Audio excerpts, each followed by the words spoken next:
सहना भवतु सहनौ भुनक्तु सह वीर्यं करवावहै तेजस्विनावधीतमस्तु मा विद्विषावहै।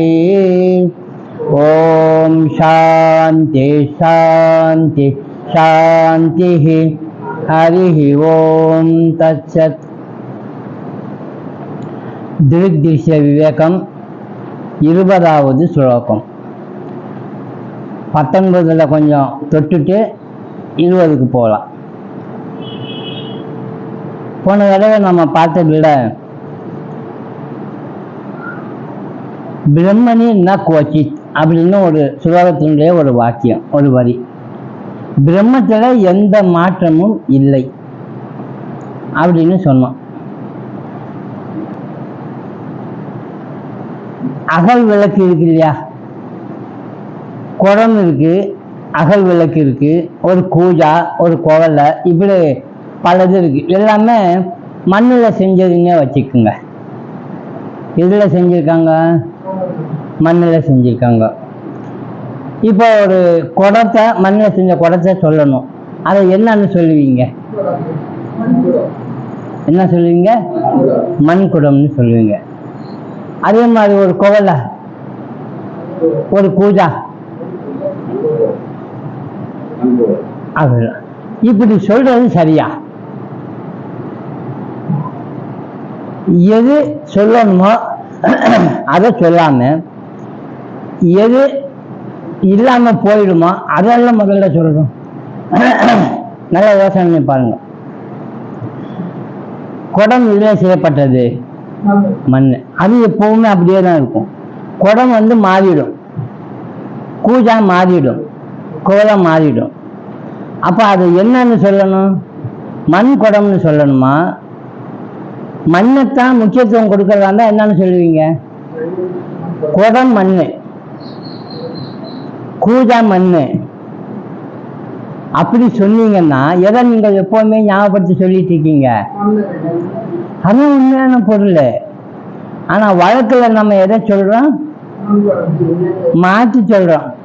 நிலையான வஸ்து எதுவோ அதன் மீது சுமத்தப்பட்ட குணமும் பண்பும் எதுன்னு தெரியாம அதைத்தான் சொல்லிட்டு இருக்கிறோம். நிலையான வஸ்துவை நாம சொல்றதில்லை. மண் பானை, மண் அகல், மண் குவலை, மண் கூஜா, அப்படிதான் சொல்லணும் உண்மையில.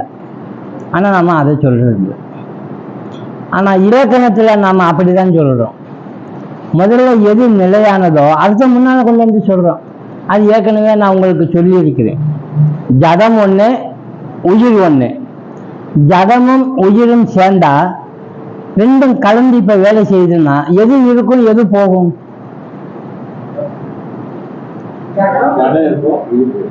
என்னங்க மாத்தி சொல்றீங்க? என்னங்க, உயிர் எப்பவுமே இருக்கும், ஜடம் தான் போகும். ஜடம் இருக்கும், உயிர் போயிடும்னா என்ன அர்த்தம்? உயிர் போறது கிடையாது, ஜடம் தான் போகும், உயிர் இருக்கும். இந்த ஜடம் போய் இன்னொரு ஜடம் வரும், மாறி மாறி வரும் இல்லையா? அதனாலதான் இதை சொன்னாங்க. மெய் அப்படின்னா உடல். உடல் எப்பவுமே இருக்குமா? போகும். உயிர் எப்பவுமே இருக்கும். ரெண்டும் கலந்துருச்சுன்னா யாருக்கு முதலிடம் கொடுக்கணும்?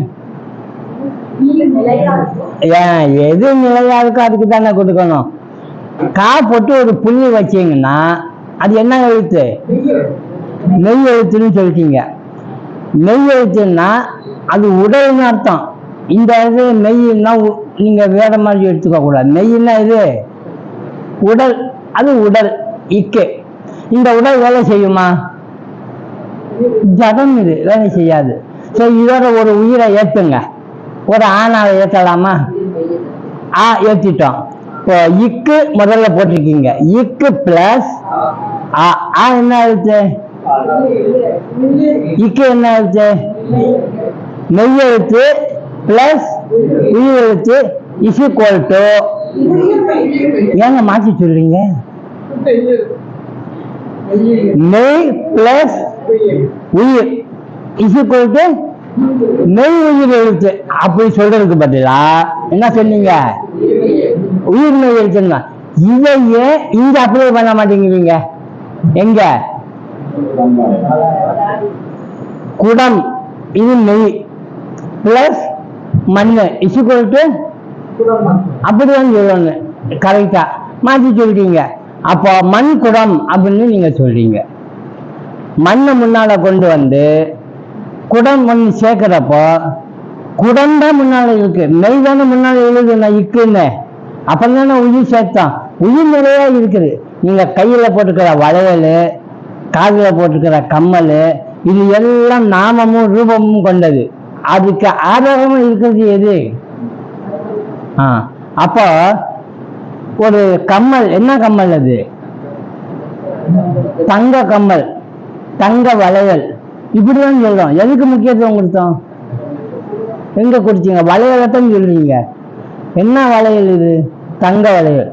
உண்மையில எதை சொன்னா வளையல் தங்கம், தங்கத்தை தான் முதல்ல சொல்லணும். இது உங்களுக்கு அண்டர்ஸ்டாண்ட் ஆகுதா? குழப்பமா இருக்கா? நீங்க வச்சிருக்கிறது எல்லாமே தங்கம் தானே, என்ன ரூபத்துல வச்சிருக்கீங்க? வளையல் என்னதுன்னா வளையல் தங்கம். நீங்க தங்கம் வச்சுக்கிறதுன்னு சொல்லணும், வளையல் வச்சிருக்கேன்னு சொல்லக்கூடாது. அதைத்தான் இங்க சொல்றோம். பிரம்ம உலக பேதத்தை இனி பார்க்கலாம். அது எப்படி சொல்றோம்னு.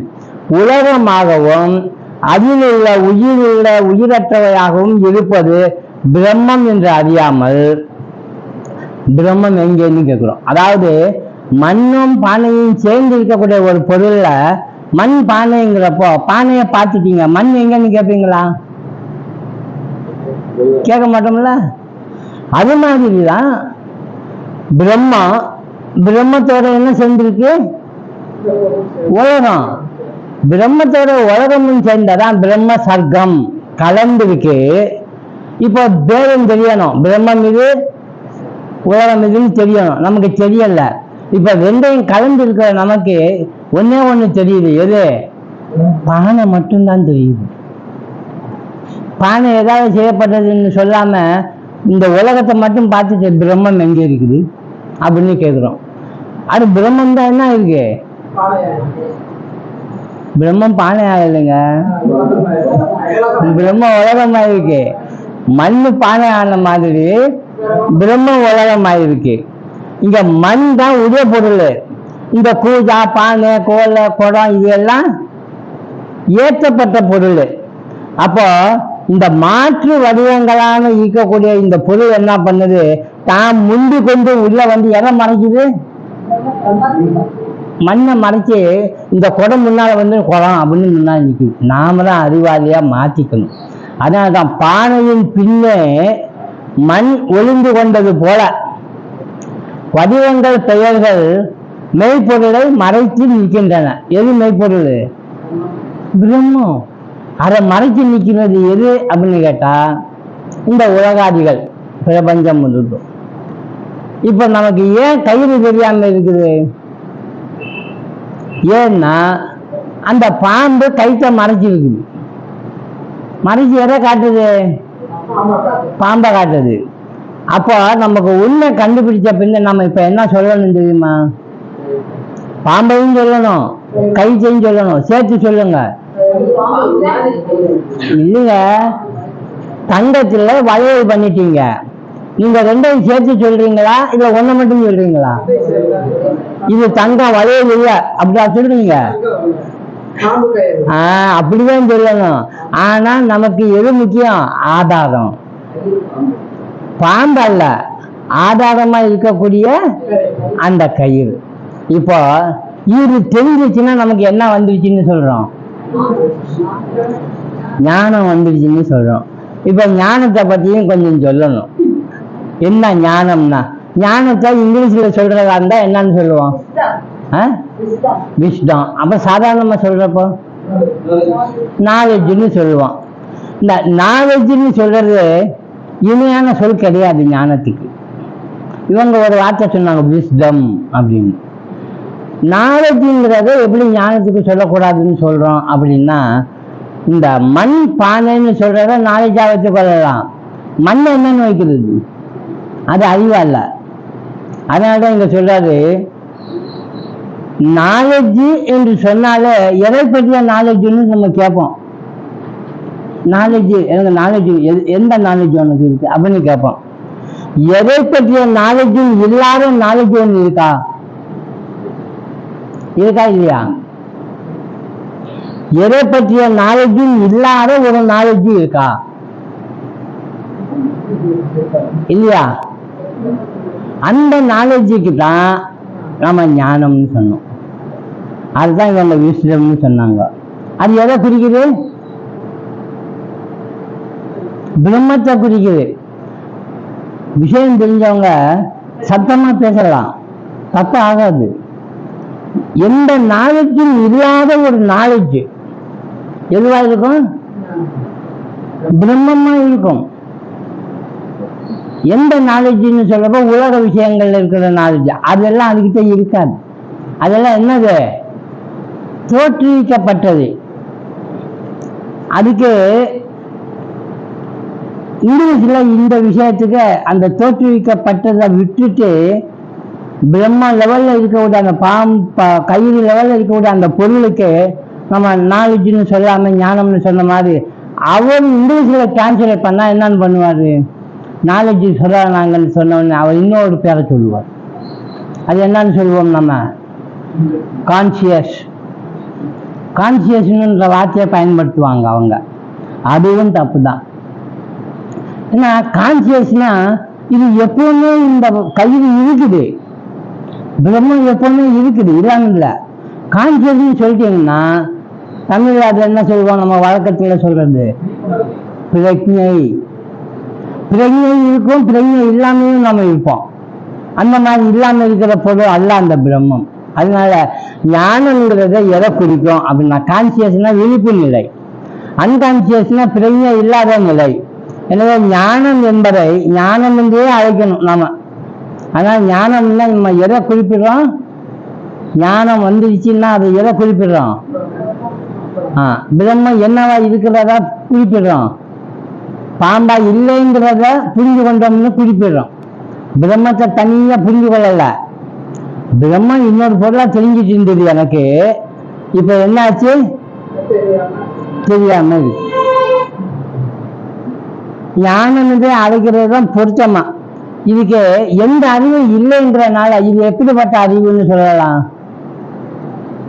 வேற அறிவு இருந்துச்சுன்னா கொஞ்சம் குறை நிறைய இருக்கும். அதனால இதுக்கு என்ன சொன்னாங்க? சுத்த அறிவு. சுத்த அறிவு. இப்போ பிரம்மத்தை பக்தர்கள் என்னன்னு சொல்லுவாங்க? பக்தர்கள் பிரம்மம்னு சொல்றது இல்லை. அவங்க ஞானிகள் தான் பிரம்மம் ஆன்மான்னு சொல்றாங்க. பக்தர்கள் என்ன சொல்லுவாங்க? கடவுள், ஈஸ்வரன், சிவம், பெருமாள் அப்படின்னு சொல்றாங்க. இப்போ இந்த கடவுளுக்கு இந்த அறிவு, இந்த மாதிரியான அறிவெல்லாம் இல்லைன்னு சொல்றோம்ல. அதனாலதான் சிவபுராணத்துல அதை சொன்னார். உங்களுக்கு அடிக்கடி இதை ஞாபகப்படுத்துறேன். பகவானுக்கு என்ன இல்லை? எந்த அறிவு இல்லை? ஏற்றப்பட்ட அறிவு. பொய்யா காட்டப்பட்ட உலக விஷயங்கள்ல கொண்ட எந்த அறிவுமே எதுல இல்லை? கயிற்றுல இல்லை, பிரம்மத்துல இல்லை. இதை ஒரு வார்த்தையில சொல்றாரு மாணிக்க வாசகர். என்ன வார்த்தை அது? பாருங்க, எஞ்ஞானமும் இல்லாம போச்சுன்னா என்ன வரும்? இன்பம் வருது. நாம இதுலதான் இன்பம் இருக்குன்னு எல்லா அறிவையும் வாங்கிட்டு இருக்கிறோம். எல்லா அறிவும் வாங்கிட்டு கடைசியில் என்ன? அவசரப்பட்டு. அதனால எஞ்ஞானமும் இல்லாத இந்த பெருமான். அப்ப எந்த ஞானம் இருக்குன்னா உண்மையான ஞானம் இருக்கு. அந்த ஞானத்தை தான் அவங்க என்ன சொன்னாங்க? வெறும் ஞானம்னா இப்படி குழப்பமாகும்னு சொல்லி சுத்த ஞானம், மெய்ஞானம். அப்போ அவர் எப்படிப்பட்டவர்? மெய்ஞானம். அடுத்த வரி சொல்லுங்க. மெய்ஞானமாகி மிளிர் என்ற எல்லா இடத்துலயும் அந்த ஒரு மெய் வந்துட்டே இருக்கு. பாத்தீங்களா? மெய் ஞானம்ங்கிறாரு, மெய் சுடருங்கிறாரு. சுடர்ல கூட அப்படி இப்படி இருக்குதா அப்படின்னு? ஆமா. ஏன்னா மெய் சுடர் என்ன பண்ணா தன்னைத்தானே அறிந்து கொண்டது. இன்னொரு பொருள் அறிவதற்கு இல்லை அவர்கிட்ட. எந்த அறிவும் அவருக்கு அவசியம் இல்லை. அந்த அறிவோடு அவர் இருக்காரு. அதாவது இங்க சுத்த அறிவு, மாசற்ற அறிவு, பேரறிவு. அதனால இந்த ஆனந்தத்தை நம்ம கண்டுபிடிச்சிட்டோம்னு வைங்க, நமக்கு எந்த மாதிரியான ஆனந்தம் கிடைச்சிச்சு? சொல்லுங்க சத்தமா. பேரானந்தம்ன்றோம். ஏங்க சும்மா ஆனந்தம்னாலே நல்லதானே இருக்கும். அது பேரானந்தம்னா டிஸ்டிங்விஷ் பண்ணி காட்டுறாரு. இந்த ஆனந்தத்தை காட்டிலும் அந்த ஆனந்தம் நிரந்தரமானது, அதுல கொஞ்சம் கூட கலப்படமே இல்லை அப்படி சொல்றார். உண்மையில் ஞானம் குறிப்பாக எதையும் அறிந்திராத ஆதார அறிவு சொரூபம். இதெல்லாம் நீங்க அண்டர்லைன் பண்ணிக்கணும். எதையும் அறிந்திராத ஆதார அறிவு அப்படின்னு சொல்லணும். அந்த சொரூபமா இருக்குது. அதனாலதான் அந்த அறிவைத்தான் நம்ம பிரம்மம்னு சொல்றோம். தனக்கு வேறாக இன்னொன்று இல்லாததால் பகவான் அறிவதற்கு ஏதும் இல்லை. அறிவு மாத்திரமா அவர் இருக்காது. அதை பத்தி செஞ்சுக்கணும், இதை பத்தி செஞ்சுக்கணும்னா எத்தனாவது ரெண்டாவது பொருள் வந்துருச்சு, அதை பத்தி அவருக்கு இல்லை. அதனால தன்னைத்தானே வச்சுக்கொண்டார். அதனால இங்க ஒரு சமஸ்கிருத வியாக்கியானம் ஒன்று இருக்கு, அதாவது இலக்கணம் ஒன்று இருக்கு. கர்மங்கள்ல 2 விதமான கர்மம் இருக்கு. தாத்துன்னு பேரு. தாத்துன்னா என்ன தெரியுமா? சான்ஸ்கிரிட் கொஞ்சமா தெரிஞ்சவங்க இருப்பீங்க. தாத்துன்னா ஒரு வார்த்தை, அந்த வார்த்தையை வினைன்னு சொல்றோம். இந்த சொல் அதான் தாத்துன்னா வினை சொல். ரூட். சப்தம்னா பெயர் சொல். சமஸ்கிருதத்துல இந்த சப்தத்தையும் இந்த தாத்துவையும் வச்சுதான் வார்த்தைகளை உருவாச்சு. அதுல கர்ம தாத்து, அது சகர்ம தாத்துன்னு சொல்லுவார். ஒரு வார்த்தையை சொன்னோம்னா அதுக்கு கேள்வி கேட்க முடியும். அதே வினை சொல் இன்னொன்று சொன்னோம்னா கேள்வி கேட்க முடியாது. அப்ப பிரம்மன் எந்த தாத்துன்னு கேட்டா சகர்ம தாத்து அல்ல, அகர்ம தாத்து. எப்படி அப்படின்னா, அடி அப்படின்னு சொல்றோம்னு வைங்க. அடின்னா நீங்க ஏதாவது கேள்வி கேட்பீங்க. அடிங்கிறது ஒரு தாத்து, ஒரு வினை. என்ன கேட்பீங்க? எதாவது கேட்டீங்க. அதே மாதிரி உரை அப்படின்னா எதை உரைக்கிறது, படி எதை படிக்கிறது, இப்படி கேட்பீங்க. அடின்றது எதை அடின்னு கேட்கிற நீங்க அகர்ம தாத்துவை பற்றி பாருங்க. ஒண்ணுமில்லை, அதுவும் ஒரு தாத்து தான், ஒரு வினைதான். நில், எதை நில் அப்படி கேட்பாங்க. நில்லுன்னா டைரக்டா புரிஞ்சிச்சு. அதே மாதிரி உட்கார், என்ன உட்காரு, என்ன நில்லுன்னு கேட்கக்கூடாது. அதனால ஞானம்ங்கிறது அறிவு இரண்டும் சகர்ம தாத்துவிலிருந்து ஞா அப்படின்னா அறிதல் அப்படின்னு வந்திருக்கு. அத ஞானம் எப்போதும் இருக்குது, அது எப்பொழுதும் இருக்கு. ஒரு பொருளை பார்த்தோம்னா அது பற்றிய அறிவு நமக்கு வருது. ஏதாவது ஒண்ணு பற்றி கொண்டு இருக்கிறப்பதான் அந்த அறிவு நமக்கு வருதுங்கிறார். எதுலையுமே களவான அறிவை முற்பட்டால் அது சும்மா இருக்கிற அறிவு. அந்த அறிவைத்தான் நம்ம பிரம்மம்னு சொல்றோம். ஞானம் மாத்திரமாக உள்ளது, அதுதான் பகவானின் ஞானம்னு சொல்றோம். உங்க வீட்டில் இருக்கிற ஞானமெல்லாம் போனாதான் நமக்கு எது கிடைக்கும்? அந்த ஞானம் கிடைக்கும். இந்த ஞானம் எப்படிங்க போவோம் அப்படின்னா அதை பற்றி கொண்டா இது போயிடும். அதனாலதான் இங்க சொன்னாரு அதே சிவபுராணத்துல, அஞ்ஞானம் தன்னை அஞ்ஞானத்தெல்லாம் அறிவிக்கிறது எது? அந்த மெய்ஞானம் போயிடுச்சுன்னா அந்த நல்ல அறிவு நமக்கு வந்துடும். இப்ப இன்னொன்னு சொல்றாருங்க. ஒரு வார்த்தை இருக்கு சான்ஸ்கிரிட்ல, அஸ்தி அப்படின்னு ஒரு வார்த்தை இருக்கு. அஸ்தின்னா என்னன்னு புரியுது? இருக்கு அப்படின்னு புரியுது. அஸ்தின்னா வேற ஏதாவது இருக்கா? பார்த்தீங்களா? அஸ்தின்னு ஒரு பொருள் சொல்றாங்க. அஸ்தின்னா எரிச்சு எல்லாம் முடிச்சு கடைசி கொண்டு வந்து கொடுக்குற பாஸ்மம். அதுக்கு போய் எதுக்கு அஸ்தின்னு சொன்னாங்க? எதுக்கு அதுக்கு போய் அஸ்தி சொன்னாங்க? எல்லாம் போன பிறகு அதான் இருக்கு, அஸ்தி அதுதான் இருக்கு. அப்போ நாம எதை நம்பிட்டு இருக்கிறோம் தெரியுமா? இந்த சரீரமும் இருக்கும்னு நம்பி இருக்கிறோம். அப்போ பட்டினத்தார் என்ன சொல்றாரு? ஒரு பெரிய சாம்பலும் இல்லாத இந்த உடம்பை நம்பும் அடியனை இனி தாண்டுமே. ஒரு பிடி சாம்பல் ஆகக்கூடிய இந்த சரீரத்தை நம்பும் அடியலை நீ தாங்குப்பா அப்படிங்கிறார். அப்ப எங்க போகுது பாருங்க. இதைத்தான் கடைசியில் மட்டும் என்ன இருக்கும் அப்படின்னு கேட்டா மண்ணுதான், இந்த அஸ்தி தான் இருக்கும். அந்த அஸ்திக்கு இன்னொரு பேர் இருக்குது. அஸ்தின்னா என்ன தெரியுமா? யாருக்கு தெரியும்? சொத்துன்னு பேரு. ஆஸ்தியை தான் அஸ்தி. நாம ஆஸ்தின்னு நீட்டி சொல்றோம், நிறைய கிடைக்கும்னு. ஆஸ்தியை தான் அஸ்தின்னு சொல்றோம். கட்ட உபநிஷத்துல இதை சொல்றாரு. சந்தேகம் அந்த நசிகேதனுக்கு என்ன சந்தேகம் தெரியுமா?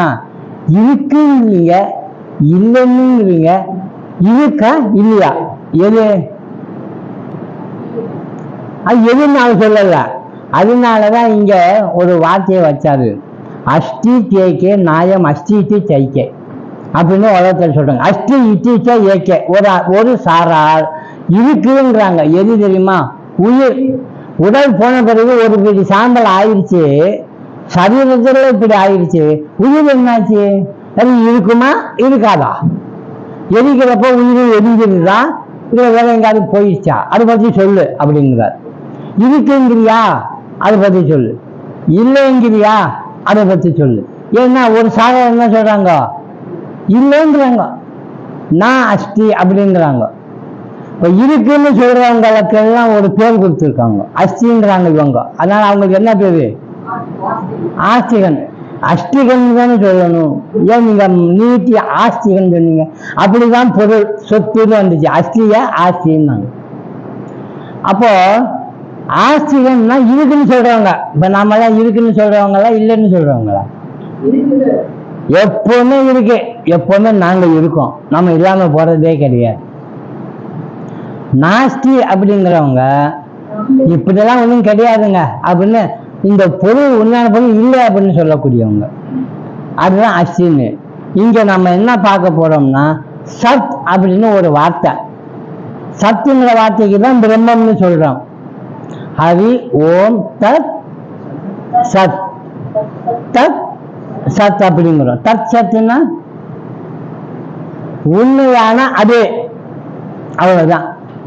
அது ஒண்ணுதான் உண்மை, மற்ற எல்லாமே தோற்றம், கல்பிதமாக்கப்பட்ட வெளியில தோன்றக்கூடிய பொருட்கள். ஒரு காலகட்டத்தில் நம்ம இந்த தோற்றத்தை கண்டுபிடிச்சிட்டோம்னு வைங்க. தோற்றம்னு கண்டுபிடிக்கணும்னா எது தெரியணும்? ஆதாரம் தெரியணும். ஆதாரம் தெரிஞ்சிச்சுன்னா இது தோற்றம்னு ஆயிடும். அப்ப அந்த தோற்றத்து மேல நமக்கு எவ்வளவு பிடிப்பு இருக்கும்? இருக்குமா?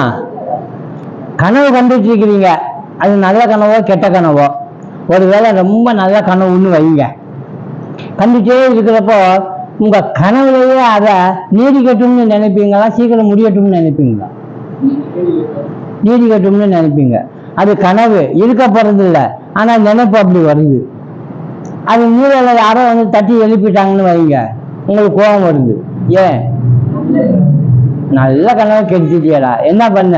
நான் பெரிய ராஜா ஆயிட்டு அந்த கிரீடத்தை வைக்க போனாங்க வந்து எழுப்பிட்டியலா. ராஜா ஆகிட்டனால சொத்துலாம் கிடைச்சிருக்குமே. இப்போ இவன் திட்டான்.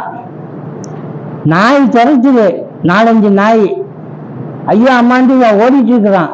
கனவுல ஓடிட்டு இருக்கிறப்போ யாரும் உதவி செய்யல. இவன் வந்து தட்டி எழுப்பினான். நாயும் போயிடுச்சு, ஓட்டமா நின்றுச்சு. இப்ப திட்டுவானா? இப்ப என்ன சொல்லுவேன்? அப்பாடா நான் தப்பிச்சேன்டா, உனக்கு தேங்க்ஸ்டா அப்படின்பா. எது நமக்கு வேணும் எது வேணாம், இது எல்லாமே கற்பிக்கப்பட்டதுன்னு தெரிஞ்சவன வேணான்ற பாருங்க. ஆனா நல்லதை மட்டும் அனுபவிக்கணும்னு ஆசைப்படுறோம், கெட்டதை மட்டும் வேணான்றோம். எப்படி இருந்தாலும் அது ஆகாதது தான், அது இல்லை. இல்லாத பொருள் தெரிஞ்ச உடனே எதுக்கு இல்லாததை போய் நம்ம ஆசைப்படணும்னு தெரியும். உங்ககிட்ட ஒன்று கொடுப்பேன், திருப்பி எனக்கு கொடுத்துடணும் அப்படின்னு நினைச்சா நமக்கு என்ன ஆகும் தெரியுமா? திருப்பி கொடுக்கணும்ல, ஆனால் அதை வச்சிருக்கிற வரைக்கும் நமக்கு என்ன ஆகும்? பயங்கரமான இரிட்டேட். எப்போ அதுவும் கொண்டு போவான், எப்போ இதை கொடுத்ததுதான். அது வச்சிருக்கிறது அவ்வளோ கஷ்டம் இல்லையா? அதான் கஷ்டம். அதனாலதான் நம்ம இல்லைன்னு சொன்ன உடனேயே நமக்கு அது மேல என்ன இருக்காது? இதுக்கு பேர் தான் உபாதி இல்லாம போயிடும். உபாதி இல்லைன்னு ராங் ஐடென்டிஃபிகேஷன் நீங்கிடும். இப்போ நமக்கு ராங் ஐடென்டிஃபிகேஷன் இருக்கு. அதைத்தான் இங்க சொல்றார். இந்த சத்தியம் என்றும் சத் என்றும் பகவான் குறிப்பிடப்படும் போது உள்ள பொருள் மெய்ப்பொருள் என்று அர்த்தம். இதைத்தான் அஸ்தி அப்படின்னு சொல்றாங்க. இந்த எதுக்கு இப்ப இந்த கதை சொல்லிட்டு இருக்கேன்னா, 20வது சுலோகத்துல இதே பிரம்மத்தை சத்துன்னு சொல்லாம, பிரம்மன்னு சொல்லாம, திருக்குன்னு சொல்லாம எந்த வார்த்தையை போட போறா தெரியுமா? அஸ்தி என்ற வார்த்தையை போட போற. ஆனா இதை நீங்க தெரிஞ்சுக்கணும். அஸ்தின்னா எது? பிரம்மம். ஏன்னா அது எப்பவுமே இருக்கிறது. அஸ்தின்னா இருக்கிறது. சத்துன்னு பொருள். ஆதி அந்தம் இல்லாதது. ஆதின்னா தொடங்குறது, அந்தம்னா முடிகிறது. இது ரெண்டும் இல்லை அப்படின்னா என்ன அர்த்தம்? எப்பவுமே இருக்குதுன்னு அர்த்தம். கால எல்லைக்கு உட்படாதது. காலமும் இல்லை. காலம் இருந்தா என்ன ஆகும்? லிமிட் ஆயிடும். லிமிட் ஆயிடும். நீ இவ்வளவு காலத்துக்கு பிறகு அவ்வளவுதான் அப்படின்னு லிமிட் ஆயிடும். அதனாலதான் பிறந்த உடனேயே லிமிட் தானே, எவ்வளவு காலம் இருப்பான்னு கேட்கிறான். ஆவில கணிக்கிறான். இல்லாட்டி கையை பார்த்து இவ்வளவு காலம் நீ இருப்ப அப்படிங்கிறான். வேற ஏதாவது இடையில போட்டுருந்தா உனக்கு அகால மரணம் இருக்கு அப்படி சொல்லிடுவான். இப்ப காலத்துக்கு உட்படுத்தலாம். பார்த்தீங்களா? காலத்துடைய எல்லையை நம்ம தான் கணிக்கிறோம். பிடிச்சா ஒண்ணு, பிடிக்கலைன்னா ஒண்ணு. காலம்னா எவ்வளவு நாள் இருக்கிறது, எவ்வளவு நாள் இருக்கலாம். ரொம்ப நாள் இருக்கலாமா, கொஞ்ச நாள் இருக்கலாமா? நாம எவ்வளவு நாள் இருக்கலாம்னு நினைக்கிறீங்க? நீங்க கொஞ்ச நாள் தாங்காதீங்க. எவ்வளவு நாள் ஆசை இருக்கு இருக்கிறதுக்கு? ஆசையே இல்லையா? இப்படி சொல்றீங்க. அப்ப நம்ம ஸ்டூடெண்ட் எல்லாம் ரொம்ப நல்ல ஸ்டூடெண்ட். நமக்கு இருக்கிறதுக்கு ஆசை இருக்கோ இல்லையோ, நம்ம வீட்டுல கெஸ்ட் வந்தா நாம தான் முடிவு பண்ணுவோம் எவ்வளவு காலம் இருக்கணும்னு. பிடிச்சவங்களா இருந்தா இருங்க, உங்களுக்கு ஒரு ரூம் ஒதுக்கி கொடுத்துருவேன், இங்கே இருங்க, என்னத்துக்கு இப்ப போயிட்டாங்க அப்படின்னு. பிடிக்காதவங்க இருந்தா எப்போ போவாங்கன்னு தோணும். அப்போ போறதுக்கு நம்ம ஒரு காலத்தை லிமிட் பண்ணி வச்சுட்டு அதுக்கு தகுந்த மாதிரி அவனா போயிட்டு வரேங்கன்னு சொல்ற மாதிரி பண்ணிடுவோம். அந்த மாதிரி நாங்க தான் கணிக்கிறோம். அங்க சித்திரகுப்தம் கணிக்கிற மாதிரி. அப்போ காலத்துக்கு உட்படாம இருக்கக்கூடியது எல்லை இல்லாததுங்கிறார். அப்படி உள்ள ஒரு பொருளுக்குத்தான் நம்ம என்னன்னு பேர் கொடுக்கணும்? சத்துன்னு கொடுக்கணும், இல்லைன்னா அஸ்தின்னு கொடுக்கணும். அந்த மாதிரி கொடுத்தா அது அறிவதற்கு எந்த பொருளும் இல்லைல்ல, தன்னைத்தானே அறிந்து கொள்ளுது இல்ல. அப்ப எந்த வெளிச்சத்துல தன்னை அறிந்துக்குது? அதுக்கு அப்படியே அந்த வார்த்தையை சொல்லுங்க. அவ்வளவுதான். கை வச்சுங்க.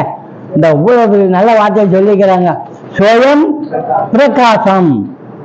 அதனால இந்த 20வது சுலோகத்துல இந்த சத்துக்கு, இந்த சித்துக்கு, அடுத்து வரக்கூடிய சித்துக்கு ஒரு பேர் வச்சார், பாதி. பாதின்னா என்னது? பாதி. பாதினா பிரகாசம், அறிவு, விளக்கம். விளக்கம்னா டல்லா இருக்குதுன்னு வைங்க ஒண்ணு, அது சரியா தெரியாது. உடனே புளியை கொண்டு வர வேண்டியது, நல்லா தேய்க்கணும். ஒரு பாத்திரத்தை, பித்தளை பாத்திரத்தை, காப்பர் பாத்திரத்தை தேய்ங்க. அந்த தேய்க்கிறதுக்கு நம்ம அந்த பாத்திரம் கொடுத்து இது என்ன செய்யணும்னு சொல்லி கொடுப்போம், விளக்கணும். இந்த பாத்திரம் விலைக்கு கொடு அப்படின்னா அந்த பாத்திரம் கையில வச்சுட்டு இது பித்தளையில செஞ்சது, இது குண்டா இருக்குது, இது இவ்வளவு வெயிட் இருக்குது, இதாச்சும் விளக்குறோம். பாத்திரத்தை பத்தி விளக்குறோமா?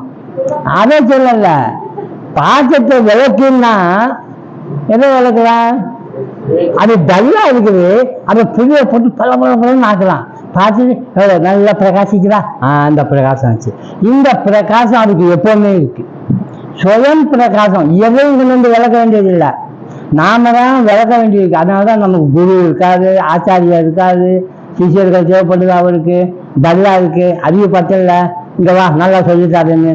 அது சொல்லியும் புரியல அப்படின்னா இம்போசிஷன் வேற கொடுப்போம், ஹோம்ஒர்க் வேற கொடுப்போம். நம்ம ஸ்டூடெண்ட்டுக்கு எவ்வளோ ஹோம்ஒர்க் கொடுத்தாலும் அவங்க செய்ய மாட்டாங்க. ஹோம்ஒர்க்கு வெற்றியா அகாடமி ஒர்க்கு தான் செய்வாங்க. ஏன்னா செய்ய வேண்டியது அது தெரிஞ்சிடும் அவங்களுக்கு. அத மாதிரி இங்க சொல்றாரு, சத்து அல்லது அஷ்டி சித்து ஞானமாகவும் இருக்கிறது. அது தான் தனியா இருந்தாலும் தன்னை யாருன்னு தெரிய வந்து கவனிக்கும், வெளிப்பட தெரியாது.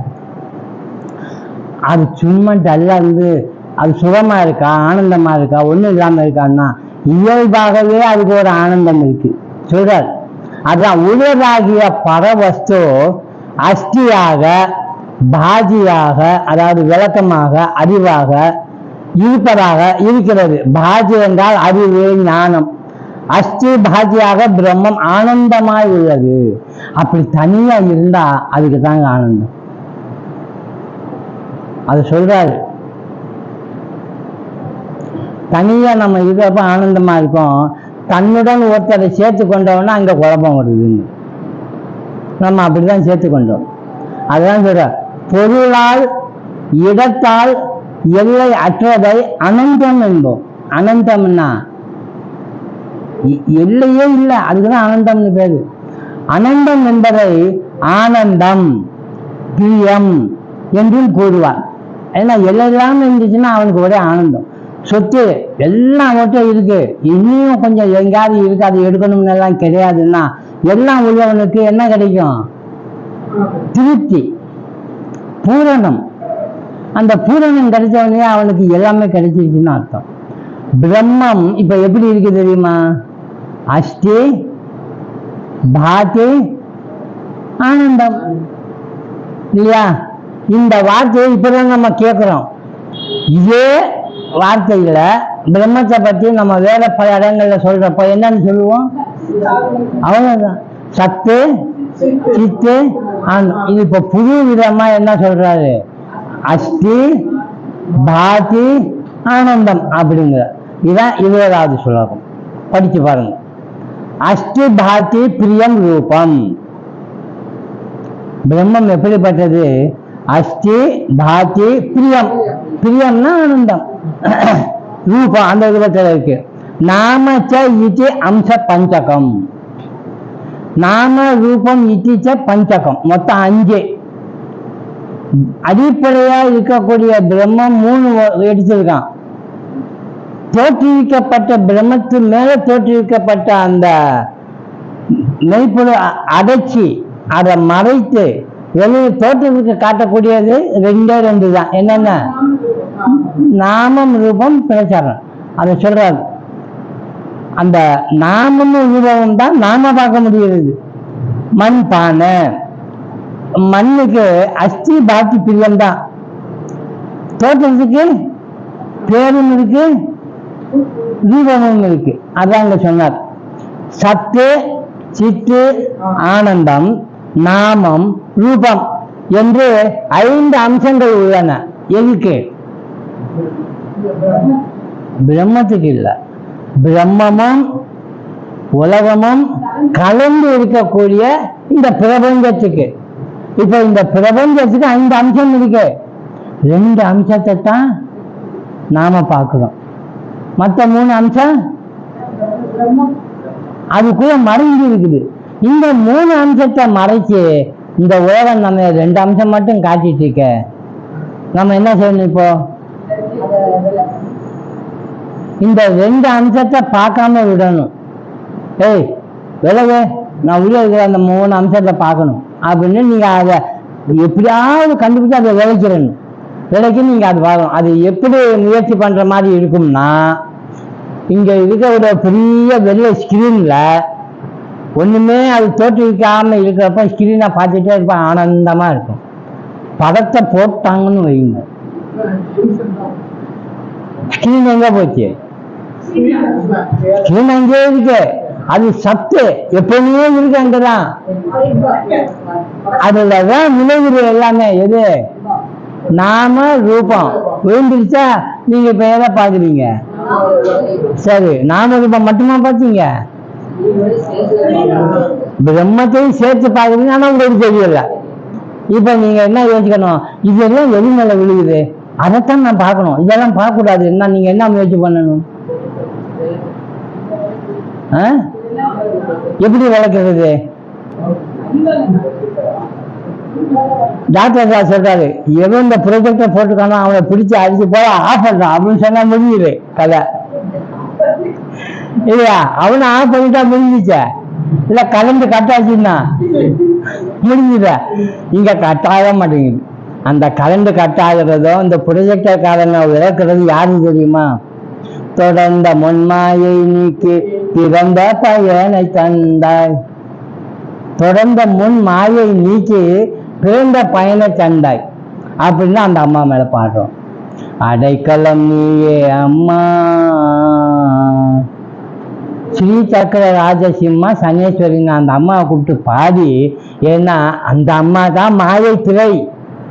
இதை மறைச்சு நம்ம இதை உலகத்தை காட்டி பிரம்மத்தை மறைச்சி இருக்கிற அந்த அம்மா கிட்ட, அம்மா எனக்கு போதும் இதெல்லாம் பார்த்தது, என்ன இதெல்லாம் விட்டுட்டு இந்த உண்மையான செல்வத்தை கொஞ்சம் காட்டு அப்படின்னு சொல்றப்போ அந்த அம்மாவுக்கு இறக்கம் பட்டுச்சுன்னா, உங்க வேண்டுதல் உண்மையாவே இருந்துச்சுன்னா ஒப்புக்கு இல்லாம சில குழந்தை அழுகும் ஆமான்னு. யாராவது வந்து ஒரு ஐஸ்கிரீமா ஒரு லட்டை ஏதோ ஒன்று குடிச்ச ஒரு பொம்மையமா குடிச்ச கிளின்னு இந்த மாதிரி பொம்மை கத்திட்டா பண்ணுவேன், அம்மா நகைகளை விட்டுட்டு அந்த பொம்மையை பார்த்துட்டு ஒரு 1/2 மணி நேரம் இருக்குன்னு வைங்க. அப்போ அந்த அம்மா எதுக்கு வரும்? அது மாதிரி நம்ம என்ன பண்ணுது இந்த உலகம்? எல்லாரும் டெம்டேஷன் நக்கி வைக்குது. அந்த காலத்துல ஞானிகள்லாம் சீக்கிரம் ஞானம் அடைஞ்சாங்க. ஏன் தெரியுமா? அப்போல்லாம் கம்ப்யூட்டர் இல்லை, செல் இல்லை, இந்த மாதிரியான எலக்ட்ரானிக் சிஸ்டம் இல்லை. அதனால அவங்க எதுவுமே மாற்றிக்கொள்ள.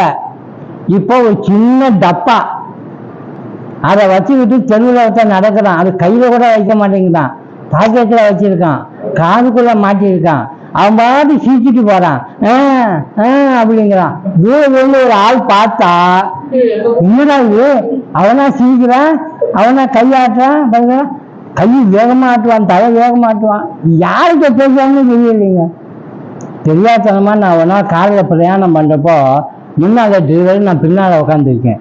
டிரைவர் இதே பேசுறான். நான் என்ன சார் கேட்குறீங்க, என்ன சார் கேட்குறீங்கன்னா அவர் இப்படிங்கிறார். நான் பேசுனா ஏன் போன்ல பேசிட்டு இருக்கேன் சார் அப்படிங்களா. ஏகிட்ட பேசுன மாதிரி இருந்துச்சு. இப்படி யார்கிட்ட பேச உண்மையிலே அவன் என்கிட்ட பேசினாலும் நீ போன்ல பேசணும்னு நினைச்சேன். எல்லா பேரையும் கோளாறு. அந்த காலத்தில் இருக்கிற ஞானிகளுக்கெல்லாம் சீக்கிரம் ஞானம் கிடைச்சது. இப்ப நமக்கு டெம்டேஷன் ஜாஸ்திங்க. அதனால நம்ம இப்படி இருக்கணும் தெரியுமா? பயங்கரமா தீட்டிடணும், நல்லா தீட்டிடணும். எதை? புத்திய கத்தி வச்சே தீட்டிட்டு வந்துடாதீங்க. புத்திய தீட்டிட்டு வாங்க. சரி, புத்தி எப்படி தீட்டினாலும் சரியா தெரியாதுண்ணா. உண்மையிலேயே கத்தி தீட்டவனை கூட்டி வந்து தலை வச்சிடக்கூடாது, அது வேற மாதிரி தீட்டுதல் ஆகிடும். அப்படி ஷார்ப்பா நம்ம இருந்தோம்னா இந்த 20வது சுலோகத்தை கண்டுபிடிச்சிடலாம். அதைத்தான் சொல்றாரு. சத்து, சித்து, ஆனந்தம், நாமம், ரூபம் என்ற 5 அம்சங்கள் உள்ளன. அவற்றில் முதல் 3ஆகிய சத்து, சித்து, ஆனந்தம் பிரம்மத்தின் சொரூபம். இது எல்லாம் ஆரம்ப காலத்திலே இருந்து இதை நம்ம சொல்லிட்டு வரோம். எந்த சாஸ்திரத்தை எடுத்தாலும் சரி, விவேக சுடாமணி, ஆத்மா போதம், பஜகோவிந்தம், எதை வேணாலும் எடுங்க. ஒரு விஷ்ணு சாசனமே எடுங்க. உங்களுக்கு எது பிறவியிலிருந்து உங்களை கடை தேற்றும்?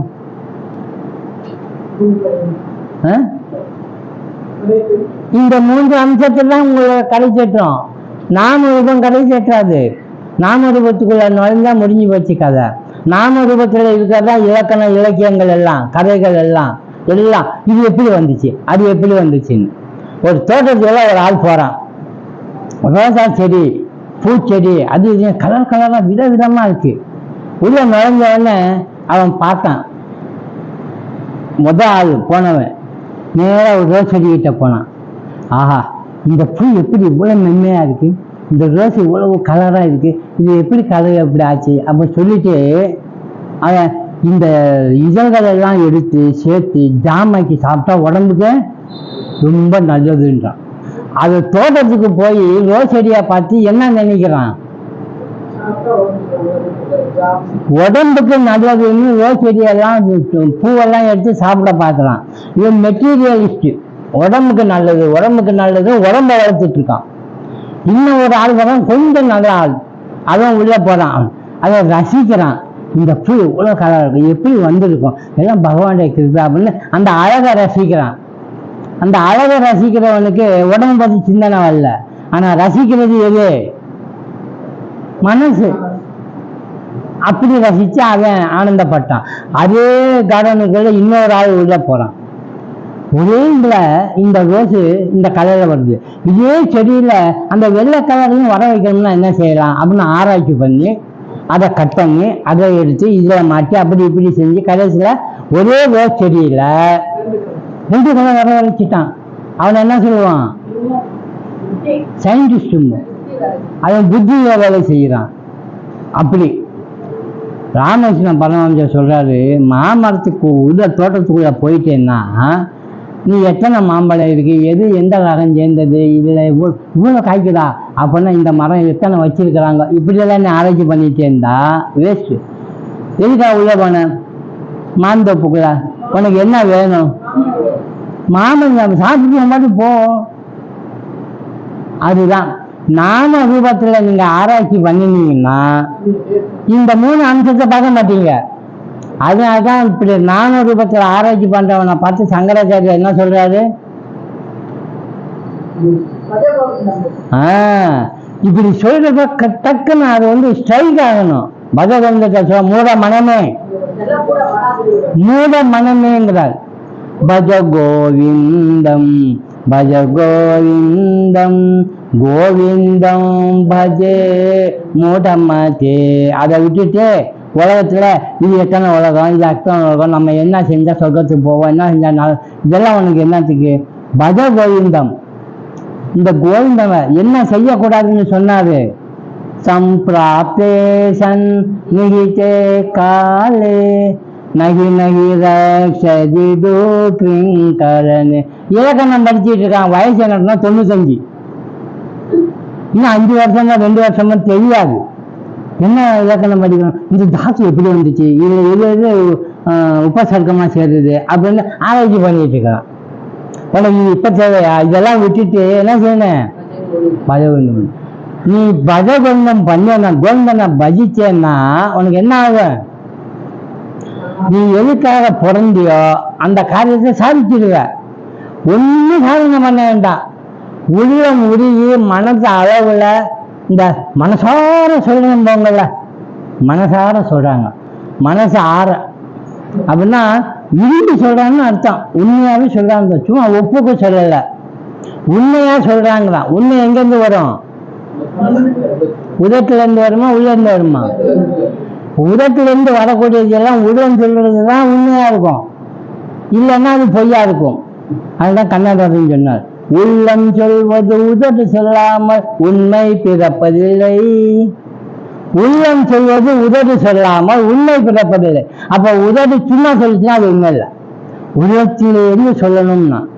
இத பீஷ்மர் சொல்றாருங்க, உதத்திலிருந்து நீ சொன்னேன்னா நீ கஷ்டப்படுற இந்த பிறவிலிருந்து விடுபட்டு 3 அம்சமான பிரம்மத்தை பார்த்துடுவ, நான் ரூபத்தை விட்டுருவ.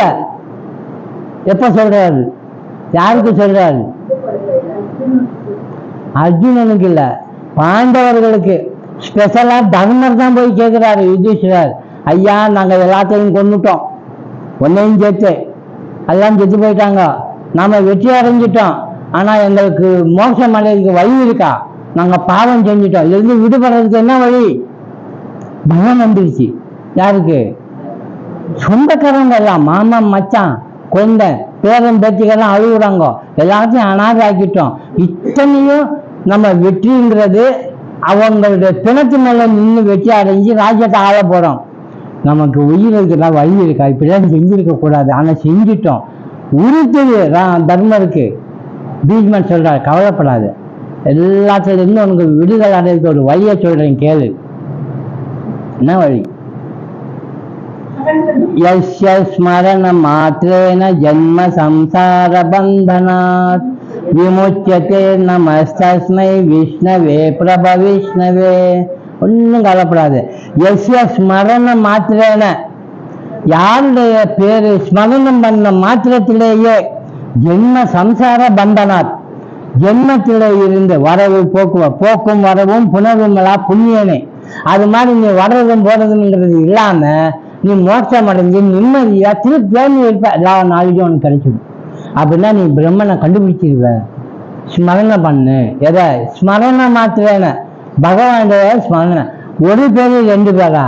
1000 பேரை சொல்றேன்.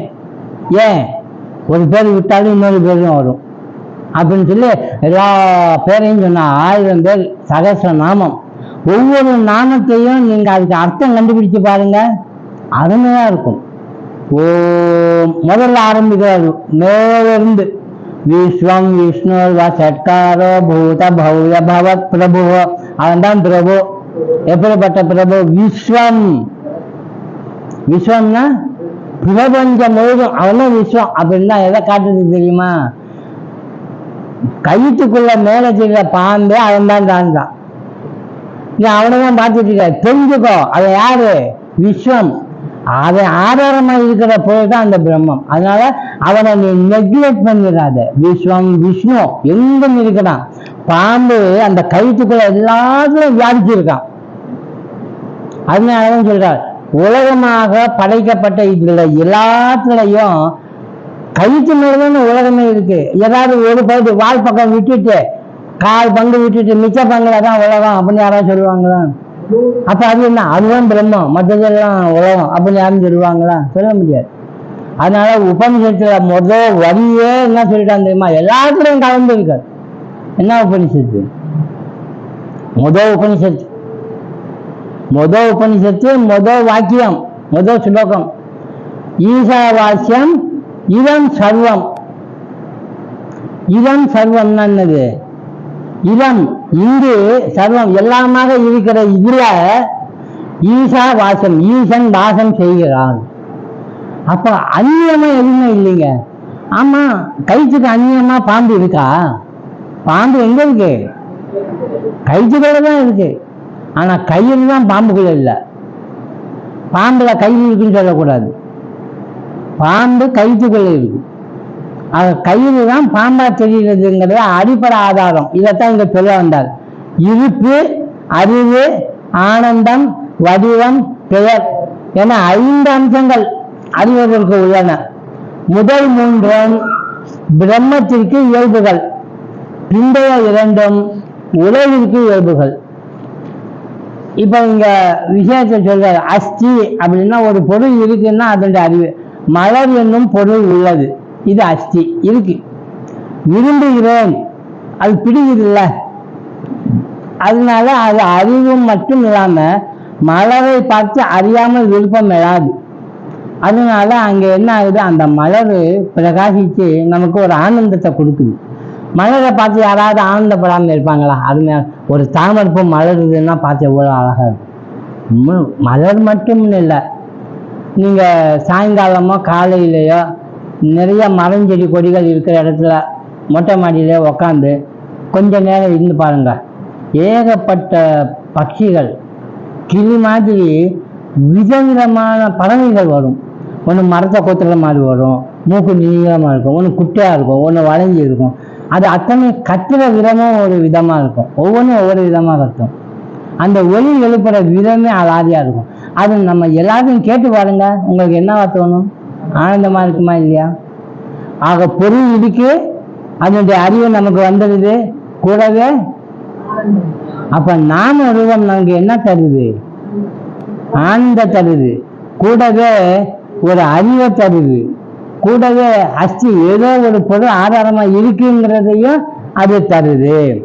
உலகில் நாம ரூபங்கள் எண்ணற்றன. சொல்ல முடியுமா என்னென்னு? ஏகப்பட்டதே இருக்கு. ஆனா அத்தனை பாம்புடைய இதுதான் ஏகப்பட்டதுன்னு சொல்றோம். அதாவது பிரபஞ்சம் முழுவதும் நிறைய இருக்குன்னு. இது எத்தனை நிறைய இருக்கட்டும், ஆனா ஆதாரத்துல எத்தனை இருக்கு? ஒண்ணே ஒண்ணுதான் இருக்கு.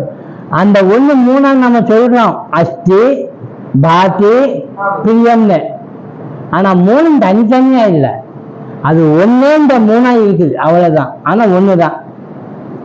அஸ்தி பாக்கி பிரியம் என்றும் மாறாத ஒன்றுடன் நாம ரூபம் என்னும் 2 மாறக்கூடிய எண்ணற்றன கூடி அம்சப்புறம் அஞ்சு பஞ்சகமா அம்சம் பஞ்சகம் உதவாகிறது.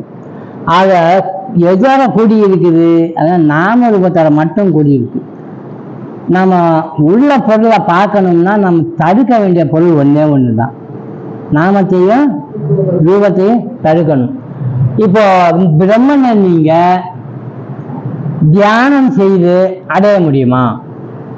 இங்க ஒரு கேள்வி. தியானம் செய்யணும்னா என்ன வேணும்? அப்புறம் வெறும் உருவம் மட்டும் இருக்குன்னா பேர் இது ஒன்றும் இல்லையா?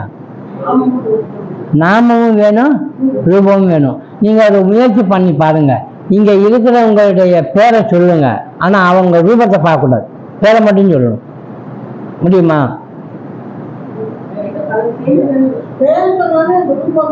வந்தது பார்த்தீங்க, அது கலந்துதான் இல்லையா? சரி, நாமத்தை விட்டுடுங்க, ரூபத்தை மட்டும் ரூபத்தை மட்டும் பாருங்க, பேர் வரக்கூடாது. முடியாது. நாமமும் ரூபமும் கலந்தே இருக்கும். பிரம்மத்துக்கு நாம ரூபம் இருக்கா? அப்ப தியானம் பண்ணணும்னா ஒரு நாமம் வேணும், ஒரு ரூபம் வேணும். நாமம்ங்கிறது என்ன? ஜபம் பண்றது. தியானம் பண்றதுக்கு முதல்ல ஜபம் பண்ணுன்றீங்க. ஜபம் பண்ண பண்ண பண்ண நாம அப்படியே மாறி போய் தியானத்துல ரூபம் மட்டும்தான் தெரியும், அப்ப நாம இல்லாம போயிடும் அப்படி இருந்துடும். அப்ப தியானத்துல ரூபம் மட்டும் காண்றதுக்கும் ஒரு தகுதி இருக்கு. அப்ப ரூபத்தையும் நாமத்தையும் நீங்க எதை விட்டாலும் கூட நீங்க இன்னும் எங்க எட்டல, பிரம்மத்தை எட்டல. அதனால தியானம் பண்ணா எதை காண முடியும்? எதை காண முடியும்? நாம ரூபத்தில் இருக்கிற எதை வேணாலும் காண முடியும். அதனால பிரம்ம தியானம் பண்ணணும்னா கேரக்டர் மட்டும்தான் நீங்க பார்க்கணும். அது எப்படிப்பட்டது? சுயம் பிரகாசமானது, அது எப்பவும் உள்ளது, அது அன்லிமிட்டட், அது ஒன்னே ஒண்ணுதான் இருக்கு, எங்கும் இருக்கு. அப்படின்னா அதை நீங்க அனுசந்தானம் பண்ணணும். அனுசந்தானம்னா அது எப்படி இருக்கும்னு சொல்லி நீங்க கற்பனை பண்ணி போயிட்டே இருந்தீங்கன்னா நாமம் கிடையாது, இருக்கு ரூபம் கிடையாது. இதுக்கு ஒரே ஒரு பேர் தான். இதுக்கு என்ன பேர் தெரியுமா? விசாரம். இந்த விசாரணை பண்ணால உங்களை எங்க கொண்டு போய் விடும் தெரியுமோ? அந்த பிரபந்தத்துக்கிட்ட கொண்டு போய் விட்டுரும்.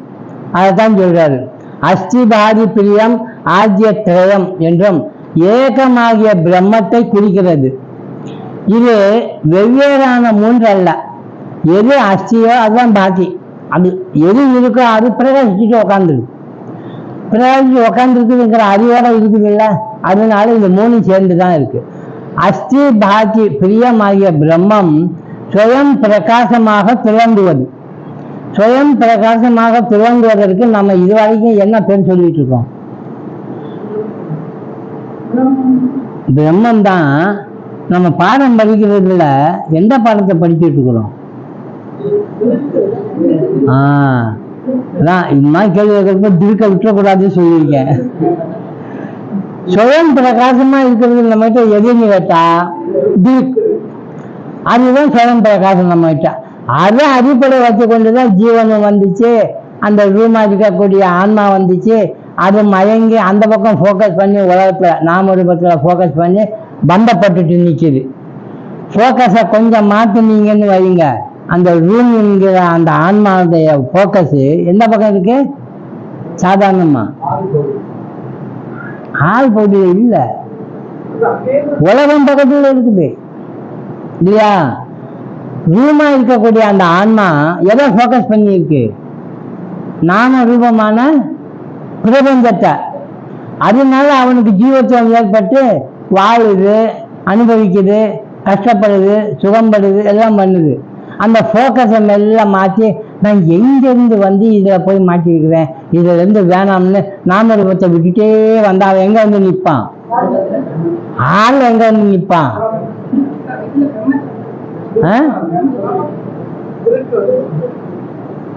இப்ப இந்த திருக்குக்காக பேசிட்டு இருக்கிறேன். திருக்குங்கிறது இந்த இடத்துல யாரு? ஆளா ரூமா?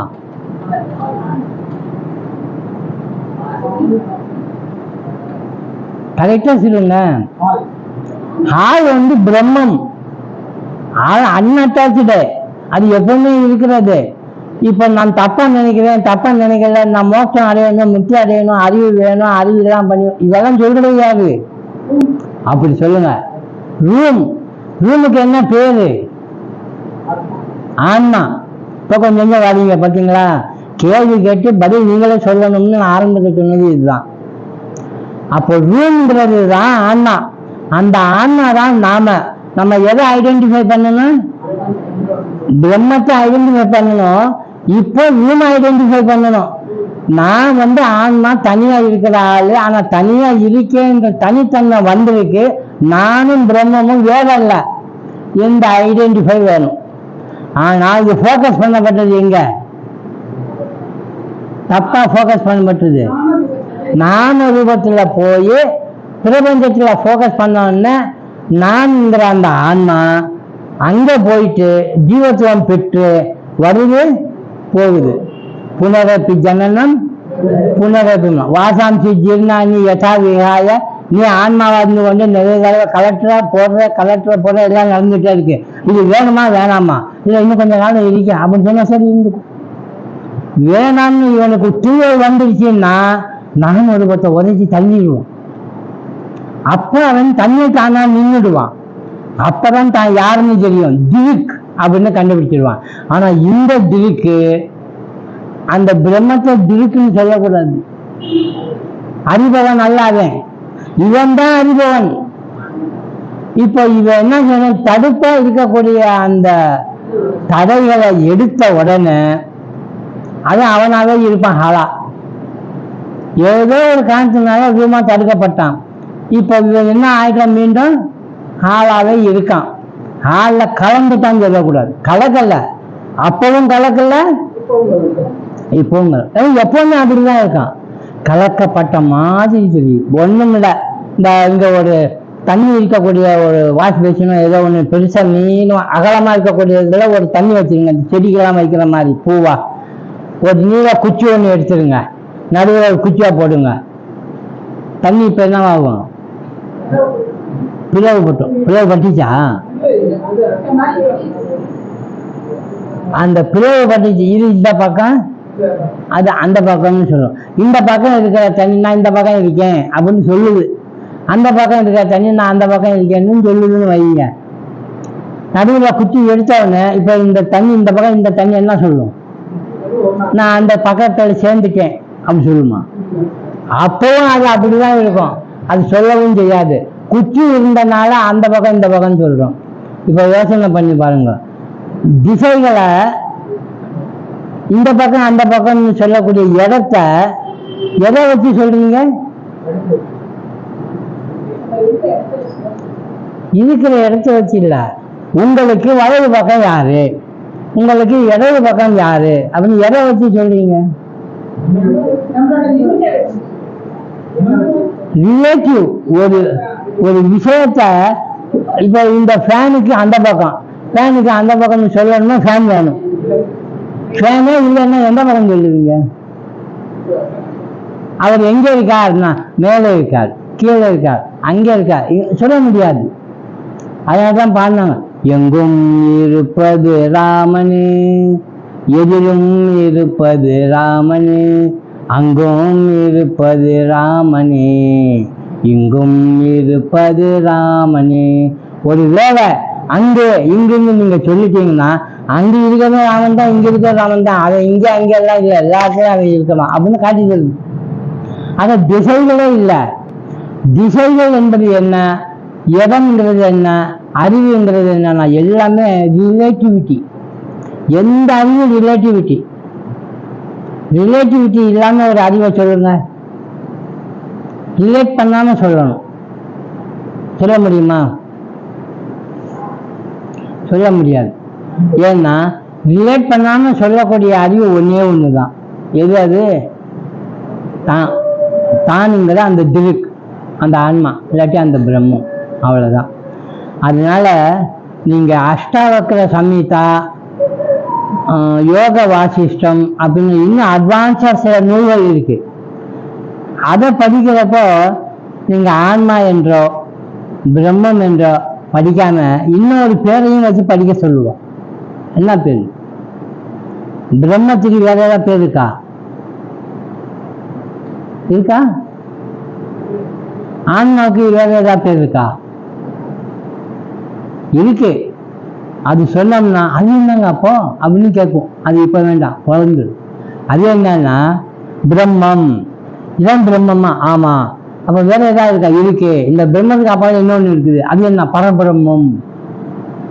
கேள்விப்பட்டிருக்கீங்களா பரபிரம்மம்னு? ஆன்மா.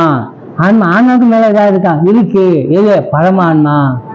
என்னங்க அப்ப ஆன்மாங்கிறதுனா பரமான்மாங்கிறதுனா இப்படி போகும். பிரம்மங்கிறது என்ன, பரபிரம்மங்கிறதுனா. அப்போ இந்த பேரு தான் வித்தியாசமே ஒழிய இருப்பு சத்துங்கிறதும் சித்துங்கிறதும் ஒரே பொருள் தான், ஆனந்தமா இருக்கிறது. அதனால நம்முடைய விஷயங்கள் 3 தான். கன்க்ளூஷன் என்னன்னா 20வது இதுல நாம ரூபமும் அஸ்தி பாத்தி பிரியமும் சேர்ந்து 5 அம்சங்களாக பிரம்மம் காட்சியளித்துக் கொண்டிருக்கிறது. பிரம்மத்தை நீங்க பார்க்கணும்னா அவ்வளவுதான், நாம ரூபத்தை கலட்டிடணும். 3 அம்சமா இருக்கிறது எப்படி இருக்குது அப்படின்னா சத்து சித்து ஆனந்தம்.